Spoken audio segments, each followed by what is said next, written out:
Hai, Assalamualaikum warahmatullahi wabarakatuh. Terima kasih sudah mengklik video ini. Dalam video ini, Mimin akan membahas alur cerita drama Korea yang berjudul Splash Splash Love yang bergenre fantasi romantis. Yuk kita langsung ke alur ceritanya. Cerita diawali dengan seorang anak SMA yang bernama Jang Danbi sedang tertidur di kelas saat pelajaran matematika.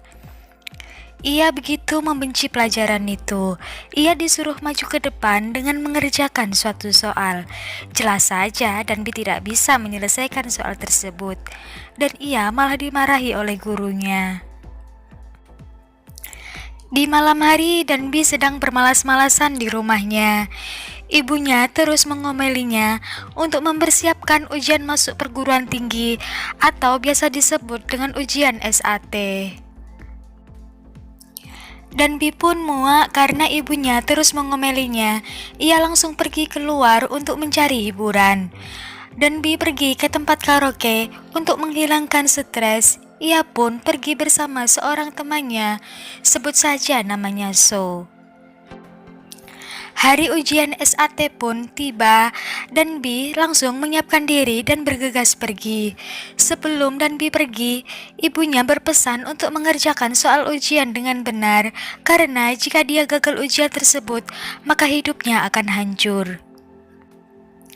Pada saat di depan gerbang gedung tempat ujian, Danbi makin kepikiran dengan perkataan ibunya tadi, membuat perasaannya takut, cemas, dan makin tertekan, sehingga ia pun kabur untuk tidak mengikuti ujian tersebut. Danbi pun pergi ke taman dan meratapi nasibnya. Ia berharap untuk menghilang dari tempat ini. Seketika, ia mendengar suatu suara aneh di dalam genangan air.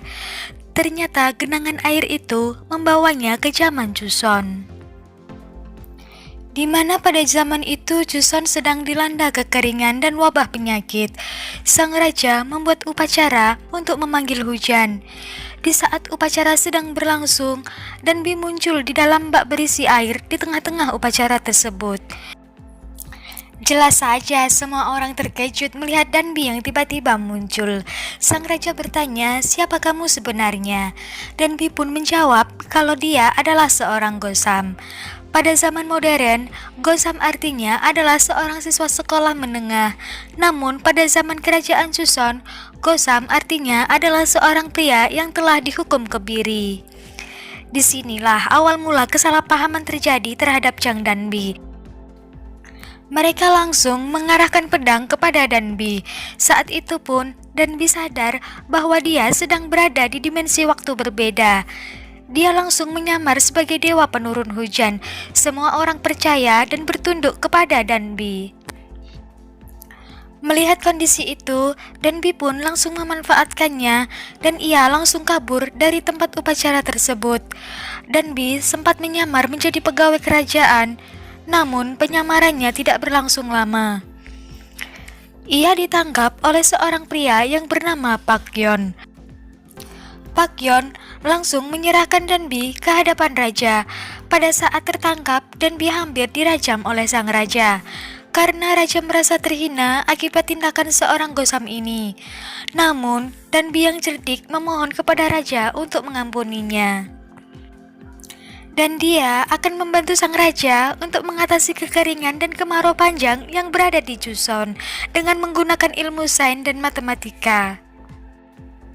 Sang raja sangat terobsesi dengan ilmu sains dan matematika. Ia sedang meyakini para warga kerajaan bahwa dengan menerapkan ilmu sains dan matematika bisa mengatasi kekeringan dan krisis di Joseon. Sang raja langsung memberikan suatu soal yang tidak ada seorang pun yang bisa mengerjakannya pada saat itu. Dengan cepat, Danbi mengeluarkan penanya dan menyelesaikan soal itu. Tidak butuh waktu lama, Danbi sudah selesai mengerjakannya. Sang raja terkejut melihat Danbi begitu cepat menyelesaikan soal itu. Ditambah lagi, pena yang digunakannya membuat raja terheran-heran. Danbi hanya berkata kalau semua Gosam akan sangat mudah mengerjakan soal ini. Akhirnya, Danbi pun diangkat sebagai pegawai istana yang bertugas mengajarkan ilmunya kepada sang raja. Dari sinilah hubungan antara raja dan Danbi akan terbentuk. Keesokan harinya merupakan hari pertama Danbi bekerja. Ia diberi posisi sebagai Kasim karena mereka mengira Danbi adalah seorang Gosam, yang berarti ia adalah seorang pria. Danbi mulai mengajarkan raja mulai dari angka-angka perhitungan, perkalian, dan ilmu lainnya sesuai dengan pelajaran yang ia pelajari di sekolahnya. Karena Danbi harus mengajarkan semua ilmunya kepada raja, membuat dia selalu berada di dekat raja, sehingga membuat hubungan mereka semakin dekat. Pada saat Danbi sedang melakukan tes untuk menguji raja, tiba-tiba datanglah Ratu, sang istri raja. Tapi raja sepertinya terlihat dingin dengan ratunya. Betapa terkejutnya Danbi terhadap istri raja, mirip seperti temannya yang bernama So. Scan berpindah ketika raja saat hendak makan, tapi Danbi menawari raja untuk menyicipi makanan yang ia suka. Danbi pun memasakkan topoki kemasan yang ia bawa dari zaman modern. Raja sangat menyukai topoki dari Danbi. Keesokan harinya, raja malah mengalami diare akibat topoki yang diberikan Danbi. Raja merasa sedang dikerjai oleh Danbi. Karena kejadian tersebut, Danbi malah mengajarkan hal-hal lain mengenai anatomi tubuh dan penyakit. Danbi juga mengajarkan tentang cara bercocok tanam. Hal inilah yang membuat Danbi dan raja semakin dekat lagi. Hingga sang ratu cemburu melihat kedekatan Danbi dan raja. Setelah beberapa lama waktu berlalu, Danbi dan raja akhirnya berhasil mendapatkan hasil panennya, yaitu jeruk. Sehingga pada saat itu, jeruk menjadi sangat berharga di Chuson. Saat mereka sedang membahas panen jeruknya di kamar raja, Danbi pun izin pulang karena sudah larut malam. Tapi sepertinya raja terus mencari-cari alasan untuk menahan Danbi pulang, hingga pada akhirnya raja mendapatkan alasan untuk mengajak Danbi bermain bola di lapangan. Akhirnya mereka pun bermain bola pada malam hari. Setelah mereka lelah bermain, mereka pun merebahkan dirinya di tengah lapangan. Saat sedang mengobrol, tak sengaja raja menyenggol dada Danbi. Sang raja pun terkejut dan tiba-tiba curiga dengan Danbi. Tapi Danbi masih bisa ngeles karena ternyata dia menyimpan jeruk di dadanya. Namun kelihatannya sang raja pun sudah mulai tahu kalau ternyata Danbi adalah seorang perempuan. Hingga akhirnya sang raja menawarkan dirinya untuk mengantarkan Danbi pulang. Danbi pun menunggu sang raja yang sedang mengganti pakaiannya untuk mengantarkannya pulang. Tapi karena raja terlalu lama dan sepertinya tidak jadi mengantarkannya, Danbi pun dijemput oleh Pakyeon. Di tempat lain, ayah ratu berencana memberikan ramuan kepada raja agar sang raja mabuk dan terpikat kepada ratu. Ramuan itu dicampurkan dengan makanan raja, tapi makanan itu malah dimakan oleh Danbi. Ratu langsung menjalankan aksinya. Malam itu juga dia langsung ke kamar raja, berharap raja akan terpikat olehnya. Ratu pun mulai membuka bajunya, berharap sang raja akan menanggapinya. Tapi raja memakaikan kembali baju itu dan berkata tidak tertarik dengan ratunya tersebut. Danbi keluar dengan keadaan sempoyongan karena ternyata Danbi yang memakan ramuan itu. Danbi pun jatuh pingsan, membuat raja sangat khawatir. Sang ratu yang melihat perilaku raja kepada Danbi jadi marah dan pergi dari kamar raja. Danbi yang memakan makanan raja yang di dalamnya terdapat ramuan ternyata membuatnya mabuk. Hal ini membuat raja kewalahan untuk menghadapi Danbi karena ia terus mengoceh tidak jelas.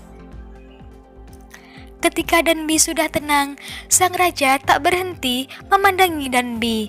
Tiba-tiba Danbi pun tersadar dia sudah ada di pangkuan raja. Danbi sangat terkejut dan langsung berpamitan untuk pulang. Ternyata sang raja menawarkan untuk mengantarkannya pulang. Di perjalanan, raja mengatakan kalau ia mau Danbi menjadi temannya. Danbi pun tersipu malu dan memberikan jeruk yang sudah dilukisnya kepada sang raja. Diam-diam dari kejauhan ada seorang mata-mata suruhan ayah ratu. Dia mengatakan kalau Gosam itu sudah kelewat batas dan menghina ratu. Karena hal itu, Danbi langsung ditangkap dan akan dijatuhkan hukuman mati. Di tempat lain, raja sedang berdiskusi membahas Gosam yang akan dihukum mati. Ayah ratu terus menyalahkan Danbi dan pantas mendapatkan hukuman tersebut. Namun, sang raja meyakini kalau Gosam itu sangat membantu Joseon dengan ilmu pengetahuannya. Akhirnya, Danbi diberi kesempatan dengan syarat ia harus membuat suatu alat ciptaannya yang bisa berguna dan membantu menghadapi kemarau yang akan datang kelak di Joseon. Ketika Danbi hampir menjalani hukumannya, Pak Yeon datang membawa perintah dari raja untuk melepaskan Danbi. Di rumah Danbi berterima kasih kepada Pak Yeon yang telah membantunya tadi. Tapi Pak Yeon malah menjawabnya dengan dingin karena ia hanya menyampaikan perintah raja.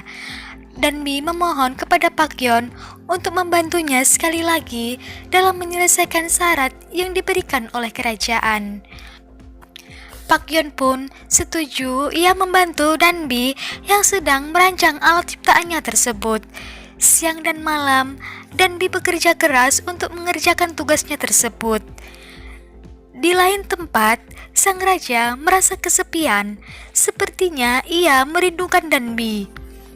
Raja pun keluar untuk menemui Danbi. Ia melihat Danbi sedang tertidur kelelahan di luar karena mengerjakan tugasnya. Sang raja terus memandangi Danbi dan ia menyadari kalau dia sudah mencintai gadis tersebut. Karena sang raja yang terus memikirkan Danbi, ia pun bermain bola dari malam hingga ke pagi. Saat raja sudah kelelahan dan ia membaringkan tubuhnya di lapangan, seketika hujan pun turun. Raja teringat perkataan Danbi kalau dia akan pergi ketika hujan sudah turun. Danbi yang sudah menyelesaikan tugasnya mempersiapkan dirinya untuk pulang kembali ke dimensi waktunya melewati genangan air. Raja yang teringat dengan perkataan Danbi saat itu langsung berlari mengejar Danbi dan mencegahnya untuk pergi. Sesampainya di sana, raja mencari Danbi yang sudah tidak ada lagi di rumahnya. Ternyata Danbi sedang melihat alat ciptaannya di belakang rumah. Raja pun menemukan Danbi di sana. Danbi berkata sambil menangis kepada sang raja kalau dia sudah menyelesaikan tugasnya dan berusaha sangat keras. Di tempat itu pula, raja pun langsung menyatakan perasaannya kepada Danbi dan memeluknya.